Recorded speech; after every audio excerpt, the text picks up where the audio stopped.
Lagos State Government set to boost creative economy, cultural heritage. Health experts move to tackle malnutrition amid food crisis. On the foreign scene, former Speaker Nancy Pelosi urges President Biden to decide on plans ahead 2024 U.S. election.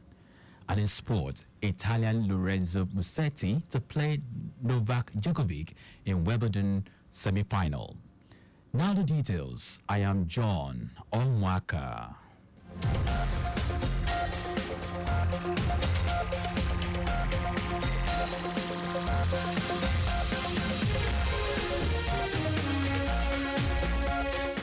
In a bid to showcase the rich cultural heritage of Lagos to the global community and boost creative economy, the state government is set to host this year's edition of Afropolis. Commissioner for Tourism, Arts and Culture, Toke Benson Awoyinka, who made it known at a town hall meeting at Onika, said Afropolis is a celebration of rich cultural heritage, creativity, and innovation where African creatives come together to showcase their talents, exchange ideas, and collaborate on groundbreaking projects. Benson Awoyinka expressed optimism that the cultural festival, which will take place at the end of October, will foster community spirit and enhance Lagos' global reputation as the largest black cultural melting pot in the world. She noted that the festival is a testament to the vibrant and dynamic spirit of Lagos, with a promise that the Babajide Sanwo-Olu administration will continue to support young creative minds with global visibility and opportunities they deserve. We have made significant investments in infrastructure, such as renovating key cultural sites and establishing new venues for arts and performances. Those efforts ensure that our artists have the platform they need to thrive. The essence of Afropolis lies in its ability to bring together a diverse array of creative minds. Imagine the vibrant fusion of traditional and modern expressions that will be on display, from indigenous crafts to cutting-edge digital art. On his part, the founder and artistic director of Afropolis, Kudus Odekeku, stated that Lagos has not optimized its tourism potential to the world. Hence, they need to collaborate with relevant stakeholders to showcase Lagos to the world. Odekeku thanked Governor Sanwo-Olu for supporting the initiative, which he believed would further drive and increase the tourism economy of the state, as many international tourists will be in Lagos for the cultural festival and explore the different geographical areas in the state. When we started Afropolis, we were very, very deliberate about the use of technology to deliver what we want to deliver. We imagine Afropolis like a hybrid event, meaning it's happening both virtually and physically at the same time. So even if you do not come to Lagos physically, there are ways at which you can also participate in what's happening. So the app is, apart from being a The cultural festival will showcase various creative sectors such as music, fashion, gaming, tech, design, film, dance, AI, and research. The Lagos State Parastatals Monitoring Office, PMO, has commended Lagos Traffic Radio 96.1 FM for effective, timely traffic information and efficient service delivery to residents of the state. Permanent Secretary, Lagos State Parastatals Monitoring Office, Adetitu Oshosoya, said this during a working visit to the management of Lagos Traffic Radio for an assessment, familiarization tour and support on the operational activities of the station. Oshosoya said PMO will ensure that all projects being embarked on by parastatals, agencies of the state government, are monitored effectively to achieve a world-class city of Lagos and complement the efforts of Governor Babajide Sanwo-Olu's Themes Plus agenda. She said the Parastatals Monitoring Office has the mandate to coordinate the activities of all parastatals, agencies of the state government, which includes and not limited to revenue generation, monitoring and reporting to the governor on the performances of the various agencies.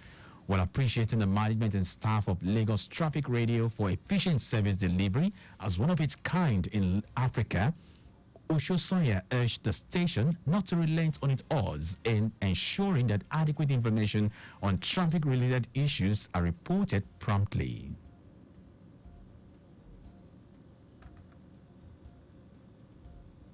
I'm happy with that Traffic Radio is doing so well. It's doing very well. It's commendable. It's even working and showing initiatives to do more. And we're happy with the initiatives that are on ground. And we also want to see where we can add value, where we can support and enhance the internally rated revenue of the establishment so that it can be more viable and provide better app services for the citizens of Lagos State. Earlier in his welcome address, the general manager of Lagos Traffic Radio, Tayo Akonle, said the station since inception has increased its listenership to 2 million daily and has come out stronger in the area of new media geared towards providing timely traffic information to road users.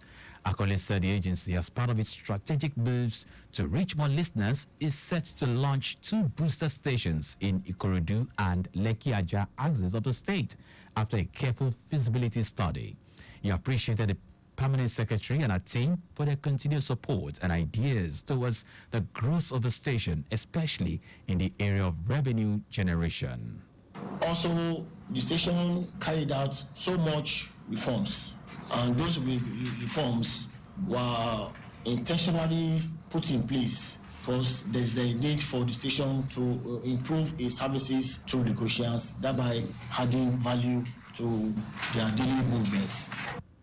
The team from the Lagos State Parastatals Monitoring Office was also taking around some professional areas of the station by the general manager. Speaker of the Lagos State House of Assembly, Mudashiru Obasa, says the electricity bill before the House is a confirmation of the state government's zeal to ensure regular and uninterrupted power supply to residents. This is coming as the House held a stakeholders meeting on the bill, which, if passed into law, will allow the state government to license, generate, transmit, and distribute electricity to unserved and underserved areas of the state. The proposed law, according to the Speaker, who was represented by Deputy Speaker Munyisola Lasbat Miranda, seeks to take care of everything in the electricity sector majorly by contributing to the sustainable development of the state. The Speaker notes that the bill establishes a mechanism for electricity planning that promotes off-grid solutions for households and micro, small, and medium-scale enterprises. Also speaking, Chairman, House Committee on Energy, Sabo Onuwa, said the bill establishes a commercial and technical regulatory framework for the Lagos electricity market to ensure reliable and universal access to electricity for all residents of the state.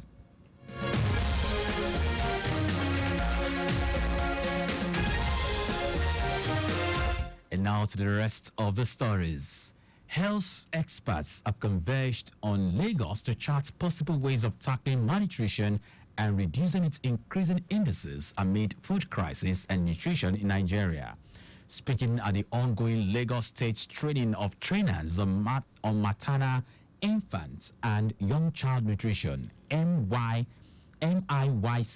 training course organized by the Federal Ministry of Health and Social Welfare, the lead facilitator, Maria Ode, expressed worry over increasing bad nutrition indices.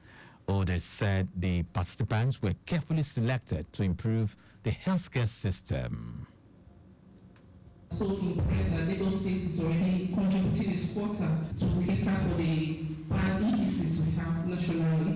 We the NHIS 2018 was really horrible, and with the issue of food crisis and nutrition, the issue is getting worse by the day. So this training is timely for everyone, including Lagos State, being a commercial hub of the country with a very large population and fertility rates and other contending issues. In his welcome address, the Permanent Secretary, Lagos State Ministry of Health, Olusegun Ogboye, said the state government has taken nutrition as a major part of its public health response by creating a Directorate of Family Health and Nutrition. There's a paradigm around health that's called RAMCA, which later they added the N to it, which is reproductive, maternal, child, adolescent health and nutrition. So nutrition is a major focus of our preventive health programs, and so it includes in-school nutrition programs, it includes nutrition programs for the elderly, and of course it includes nutrition for the newborn and under 5. The Director of Family Health and Nutrition, Lagos State Ministry of Health, Folashade Oludara, noted that the training is an indicator that there will soon be an improvement in the Lagos State nutrition indices. In a goodwill message, the state coordinator Alive and Thrive Lagos, Olawumi Ajayi, who pledged more support, commended the federal and Lagos state government for their significant strides in combating malnutrition and promoting health and well-being for mothers and children in Nigeria and beyond. President Bola Tinubu will meet with the organized labor in Abuja tomorrow to further discuss the new minimum wage for workers in Nigeria. The president is expected to make a decision on the 62,000 naira proposal of the government and private sector, as well as the 250,000 naira demand of the organized labor. The Thursday meeting is coming up about a month after the president said in his Democracy Day speech on June 12, 2024, that an executive bill on the new national minimum wage for workers will soon be sent to the National Assembly for passage. And now to foreign news. Former House Speaker Nancy Pelosi says the United States President Joe Biden must decide quickly whether to stay in the 2024 White House race. The longtime Biden ally said this while declining to say definitively that she wanted him to run. In an opinion piece published on Wednesday in the New York Times, a Democrat and Hollywood star, George Clooney, who co-hosted a fundraiser for Biden last month, withdrew his support. Now sports. Italian Lorenzo Posetti has produced a superb performance to defeat American Taylor Fritz in a thrilling 5-set quarterfinal to set up a Wimbledon semi-final with 7-time champion Novak Djokovic. The 37-year-old Serb has earlier moved into the Final Four without having to play his quarterfinal after scheduled opponent Alex de Minaur, the Australian 9th seed, had to withdraw because of hip injury. Posetti will fought back from a set and a break of serve down will face Djokovic Friday on center court. And that's our news. But just before we go, carry out proper and adequate checks on your vehicles before setting out. You can follow us and like all our various social media platforms. X at Traffic Radio 961, Facebook Lagos Traffic Radio 96.1 FM, Instagram Lagos Traffic Radio 961. Subscribe and watch our news and programs live on YouTube at Traffic Radio 961. You can also visit our website www.trafficradio961.ng.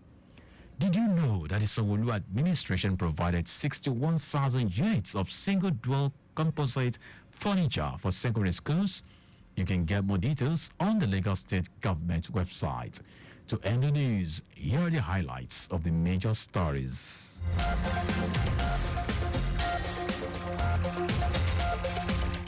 In a bid to showcase the rich cultural heritage of Lagos to the global community and boost creative economy, the state government is set to host this year's edition of Afropolis.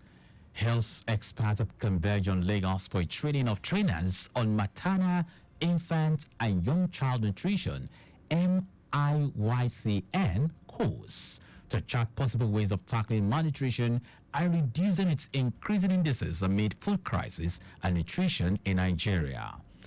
We also tell you that former House Speaker Nancy Pelosi said the United States President Joe Biden must decide quickly whether to stay in the 2024 White House race.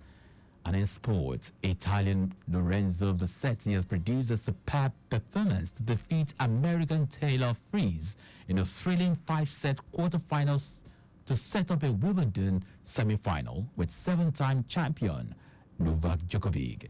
For contact with the newsroom, send a message to info@trafficradio961.ng. That ends the news broadcast compiled by Adirayo Idu Olaiya. I am John Omoaka. Thank you very much for listening.